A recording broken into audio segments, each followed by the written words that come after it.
کچھ اعمال ایسے ہوتے ہیں جن کا تذکرہ احادیث مبارکہ میں یا قرآن کریم میں تو نہیں ملتا، لیکن مختلف مشائخ اور بزرگوں کے مجربات میں سے ہوتے ہیں، جو وقتاً فوقتاً انہوں نے اپنے متعلقین کو تلقین کیے ہوتے ہیں یا خود بھی ان پہ عمل پیرا رہے اور اس کے انہوں نے فوائد دیکھے اور بعد میں دوسروں تک ان کو پہنچایا۔ یہ مختلف کتابوں میں لکھا جاتا ہے۔ تو اسی طرح کے مختلف اعمال میں سے ایک عمل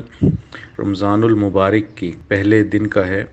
جب رمضان المبارک کا چاند نظر آئے تو مغرب کی نماز کے بعد سے عشاء سے پہلے تک اگر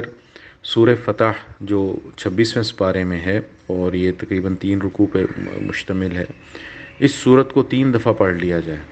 تو آئندہ 1 سال کی سہولت اور عزت کے ساتھ حلال روزی میں آسانی ہو جاتی ہے۔ تو یہ حضرت علامہ انور شاہ کشمیری رحمہ اللہ کا مجرب عمل ہے اور اس کو حضرت مولانا اشرف علی تھانوی رحمہ اللہ نے بھی لکھا ہے۔ تو یہ بہت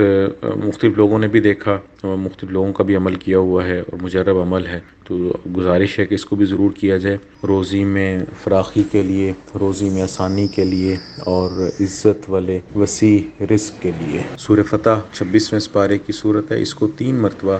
یکم رمضان کو مغرب سے لے کر عشاء کے درمیان تک پڑھا جائے۔